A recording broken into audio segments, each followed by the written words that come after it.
Hello everyone.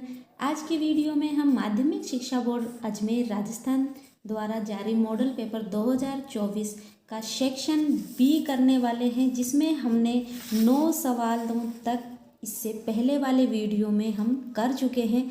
तो आज का वीडियो हम प्रारंभ कर रहे हैं क्वेश्चन नंबर 10 से। तो चलिए शुरू करते हैं आज का वीडियो। एक समतल जमीन पर खड़ी मीनार की छाया 40 मीटर अधिक लंबी हो जाती है जब सूर्य का उन्नतास कोण 60 डिग्री से घटकर 30 डिग्री हो जाता है। मीनार की ऊंचाई ज्ञात कीजिए। देखिए, जैसे जैसे हमसे सवाल में कहा गया है वैसे वैसे हम सबसे पहले चित्र बनाएंगे। एक समतल जमीन पर खड़ी मीनार की छाया 40 मीटर अधिक लंबी हो जाती है जब सूर्य का उन्नतास कोण 60 डिग्री से घटकर 30 डिग्री हो जाता है। यह हम चित्र बना रहे हैं। यह मीनार है, मान लेते हैं ये मीनार है ए बी, ठीक है। और इसकी ऊंचाई हमने मान ली मीनार की एच, ठीक है। अब देखिए 60 डिग्री से घटकर 30 डिग्री जब सूर्य का उन्नतास कोण हो जाता है तो 40 मीटर अधिक लंबी हो जाती है मीनार की छाया। तो यहाँ पर 60 डिग्री का कोण बन रहा है, तो 60 डिग्री था, अब 30 डिग्री हो गया कोण। यहाँ से यहाँ तक 40 मीटर अधिक लंबी हो जाती है छाया किसकी, मीनार की। ये मीनार थी, ये इसकी छाया थी पहले। इसको हम मान लेते हैं कि इसकी छाया की पहले जो दूरी थी, तो जब 60 डिग्री से कोण 30 डिग्री हो जाता है तो छाया 40 मीटर अधिक लंबी हो जाती है। जैसे जैसे हमसे कहा गया है वैसे वैसे हमने ये चित्र बना लिया, ठीक है। अब इसको हल करते हैं। देखिए बी डी बराबर x प्लस 40 मीटर हो गया। ये x है, बी सी से लेकर डी तक 40 मीटर है, तो बी डी टोटल हो गई x प्लस 40 मीटर। त्रिभुज ए बी सी में ए बी और ये सी, त्रिभुज ए बी सी में देखिए टेन 60 डिग्री, ठीक है। तो टेन 60 डिग्री, टेन को हम लिखते हैं लाल बटा कक्का से लंब बटा आधार, ठीक है। तो यहाँ पर ये 60 डिग्री यहाँ पर बन रहा है तो ये लंब होगा, तो लंब है h और आधार है x, ठीक है। टेन 60 डिग्री का मान सारणी से हम जानते हैं √3 होता है, तो √3 बराबर h बटा x। x को √3 से गुणा करेंगे तो h बराबर √3x आ जाएगा। h बराबर √3x समीकरण नंबर 1 नाम दे देंगे। अब देखिए त्रिभुज ए बी डी में ए बी डी, ठीक है। त्रिभुज ए बी डी में त्रिभुज ए बी डी में यहाँ पर कोण 30 डिग्री का बन रहा है। इसके सामने वाली भुजा h लंब होगी और आधार टोटल बी डी आ जाएगा। टेन 30 डिग्री बराबर लंब बटा आधार होता है 10, हम जानते हैं। लंब है यहाँ पर h और आधार है बी डी जो कि x प्लस 40 है। समीकरण 1 से h का मान यहाँ रख देंगे। समीकरण 1 से h का मान रखने पर टेन 30 डिग्री का मान होता है 1 बटा √3। h का मान रख रहे हैं √3x बटा x प्लस 40। x प्लस 40 को 1 से वज्र गुणा करेंगे, x प्लस 40 आएगा। √3 को √3x से गुणा करेंगे तो √3 गुणा √3 3 आएगा, गुणा में x है। 3x की तरफ इस x को लेकर जा रहे हैं, पक्षांतरण करने पर ये माइनस का हो जाएगा, बराबर का चिन्ह था तो इस वाले पदों को यहाँ लिखा है मैंने, यहाँ पर 40 बचा, ठीक है। इसको हम पक्षांतरण किया है जो माइनस का हो जाएगा।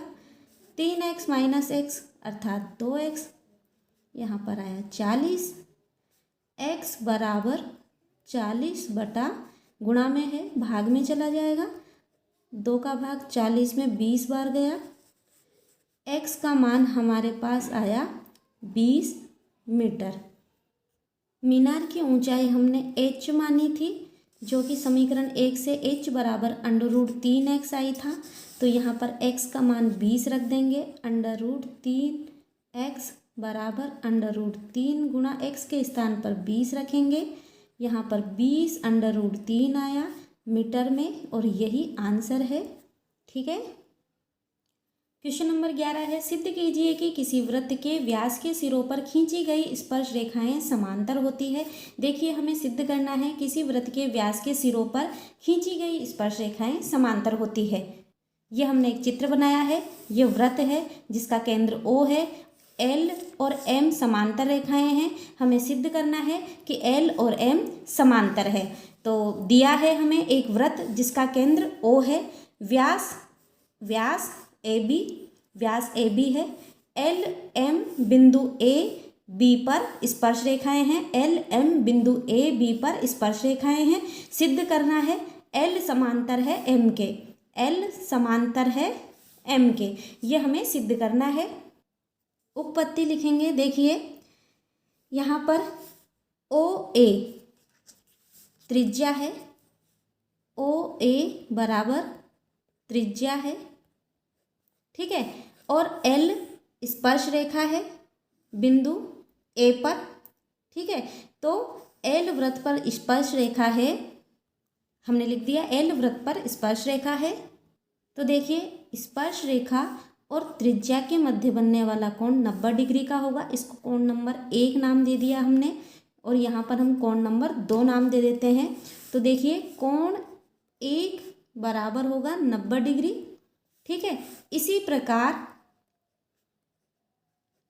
प्रकार कोण 2 बराबर भी 90 डिग्री होगा, क्योंकि M स्पर्श रेखा है बिंदु B पर और OB त्रिज्या है। अतः कोण 1 बराबर कोण 2 बराबर 90 डिग्री लिख सकते हैं।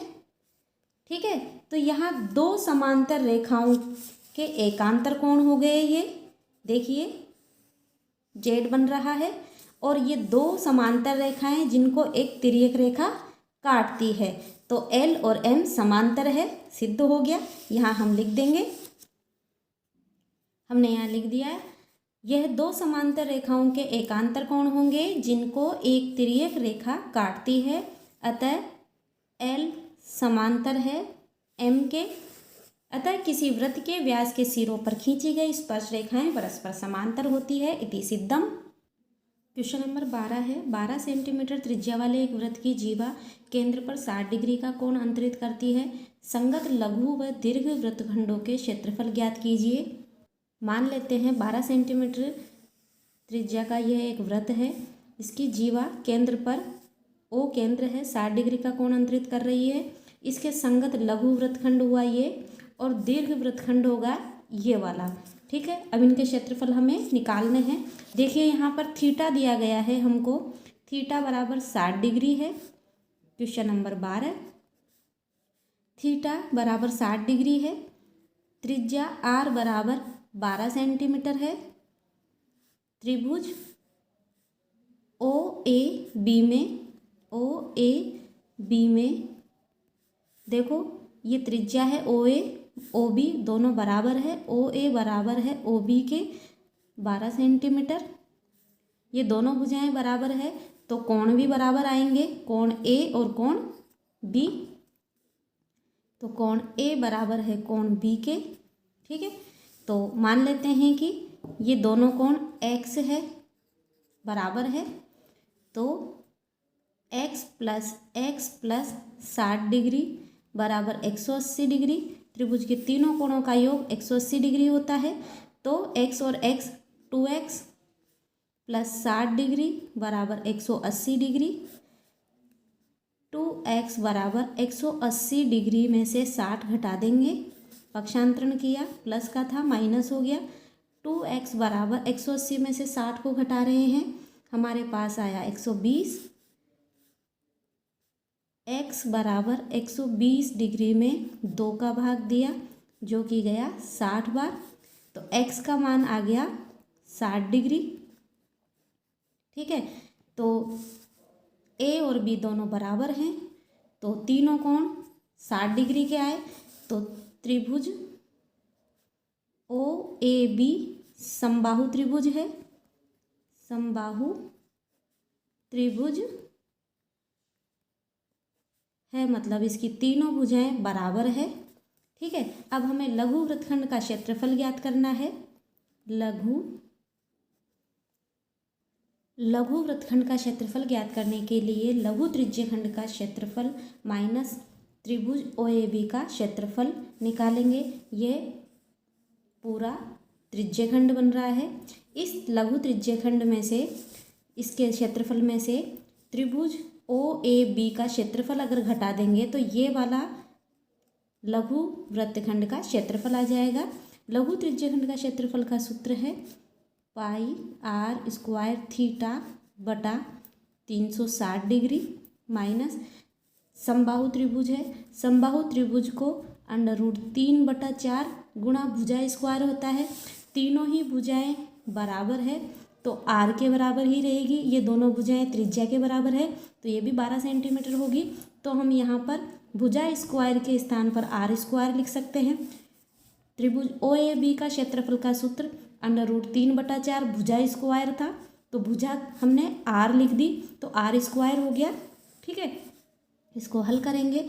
देखिए आर स्क्वायर दोनों में कॉमन आ रहा है, तो हम यहाँ पर आर स्क्वायर को कॉमन ले लेंगे। यहाँ हमारे पास थीटा का मान 60 डिग्री है। ठीक है।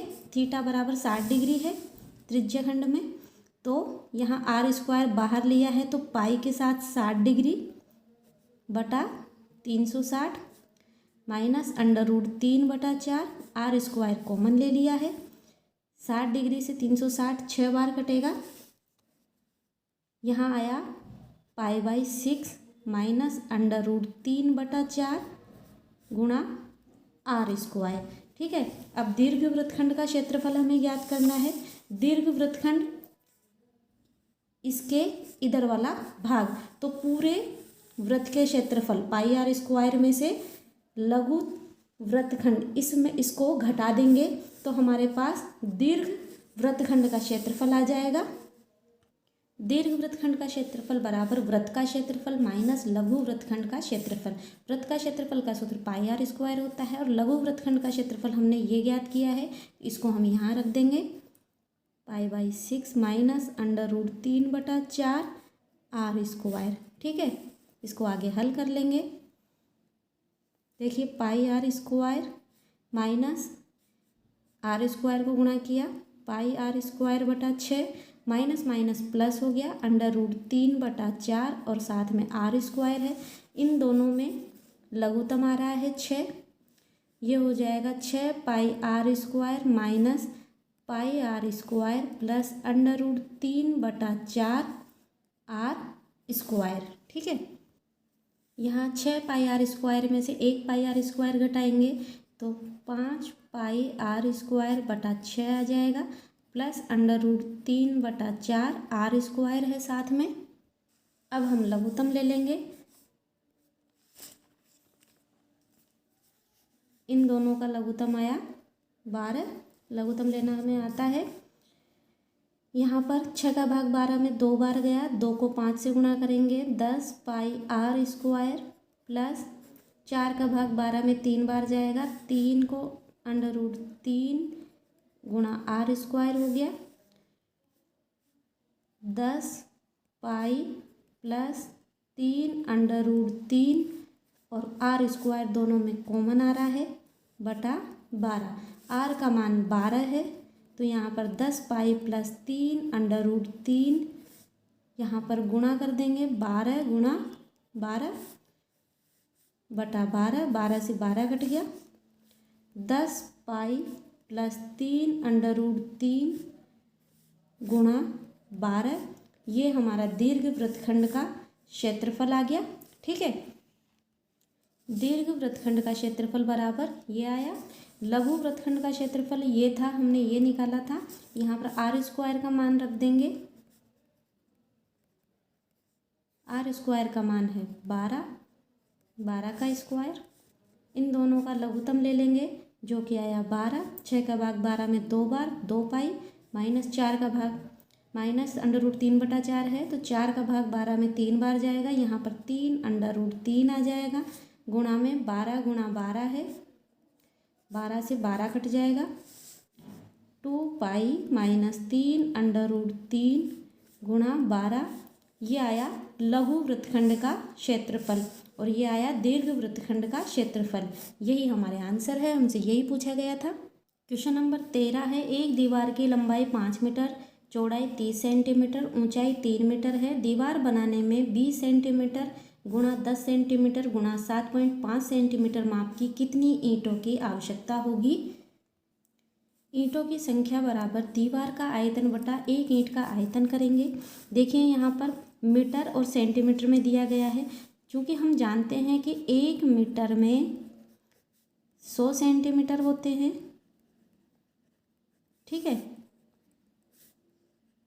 तो देखिए यहाँ पर दीवार की लंबाई 5 मीटर है, तो यहाँ पर लंबाई गुणा चौड़ाई गुणा ऊंचाई करेंगे, और इसी तरह से दीवार बनाने में जो ईंट प्रयुक्त हो रही है उसकी लंबाई गुणा चौड़ाई गुणा ऊंचाई, ठीक है।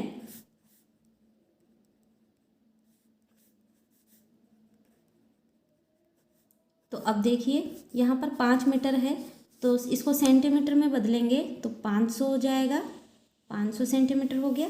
यहाँ पर चौड़ाई 30 सेंटीमीटर दी गई है, चौड़ाई 30 सेंटीमीटर है, तो 30 ऐसे कैसे लिख देंगे, गुणा 30। ऊंचाई 3 मीटर है, 3 को 100 से गुणा करेंगे तो 300 बटा ईंट की लंबाई 20 सेंटीमीटर, चौड़ाई 10 सेंटीमीटर, ऊंचाई 7.5 सेंटीमीटर।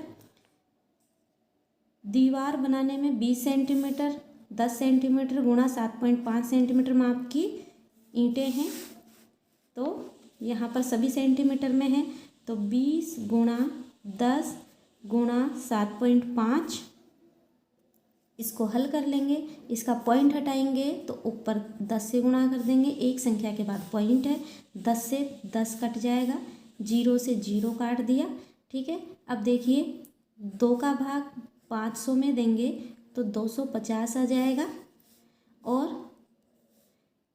25 से इसको 25 एकम 25 0, और 25 को 3 बार पहाड़ा बोलने पर 75 आएगा, 3 बार कट गया, 25 से ये 10 बार कट गया, और 3 का भाग 30 में 10 बार जाएगा, 30 गुणा 10 करेंगे तो हमारे पास 3000 आ जाएगा, जो कि ईंटों की संख्या है। 3000 ईंटों की हमें आवश्यकता होगी, यही आंसर है। क्वेश्चन नंबर 14 है, निम्नलिखित आंकड़ों का माध्यक ज्ञात कीजिए। देखिए x दिया गया है और बारंबारता दी गई है, हमें माध्यक ज्ञात करना है।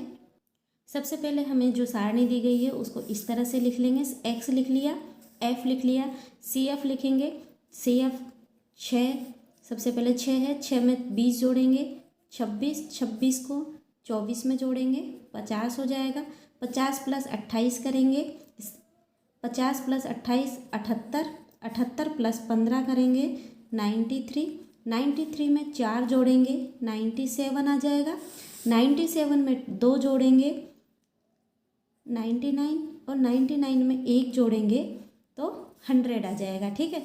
और इन सब का हम सिग्मा f लिखते हैं, जो कि बराबर n होता है, बराबर आया 100, ठीक है। अब हमें माध्यक ज्ञात करना है, तो देखिए n बराबर 100 आया, जो कि सम संख्या है, ठीक है। तो माध्यक ज्ञात करने के लिए n/2वां फ्रैक्शन प्लस n/2 प्लस 1वां फ्रैक्शन बटा 2 करेंगे, तो देखिए n/2, तो हमारे पास n आया है 100, तो n/2 बराबर हो जाएगा 100/2, n/2 करने पर 50 आया, ठीक है। और यहाँ पर 50वां फ्रैक्शन हो गया, 50वां फ्रैक्शन प्लस यहाँ पर 51 हो जाएगा, 51वां फ्रैक्शन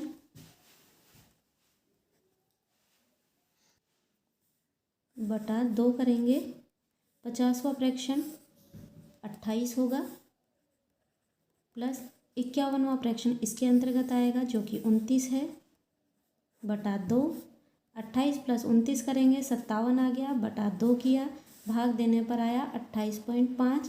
यही हमारा आंसर है। क्वेश्चन नंबर 15, दो पासों को एक साथ फेंका जाता है, इसकी क्या प्रायिकता है कि दोनों पासों में समान अंक प्राप्त होंगे।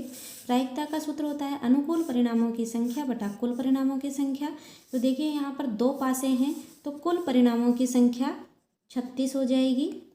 अनुकूल परिणामों की संख्या, दोनों पासों में समान अंक प्राप्त होने के लिए दोनों पर 1 1 आ जाए, 2 2 आ जाए, या 3 3, 4 4 हो, या फिर 5 5 हो, या फिर 6 6 आए।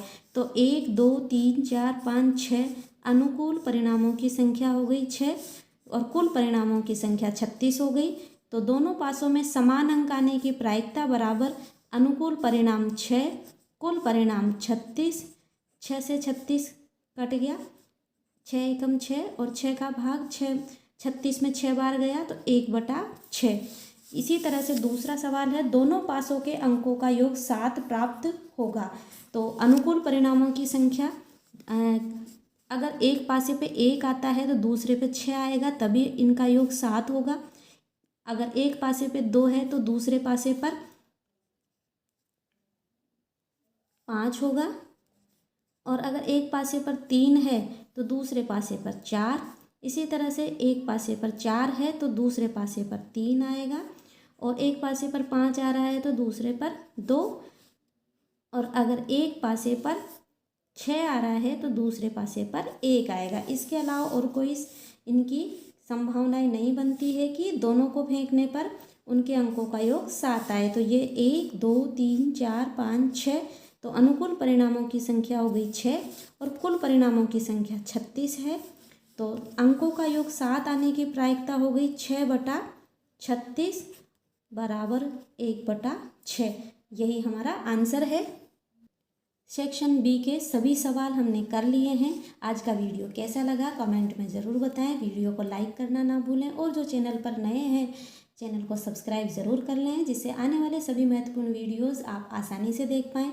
हंसते रहिए, मुस्कुराते रहिए और अपनी प्यारी सी मुस्कुराहट के साथ पढ़ते रहिए गणित। Thanks for watching. Bye bye.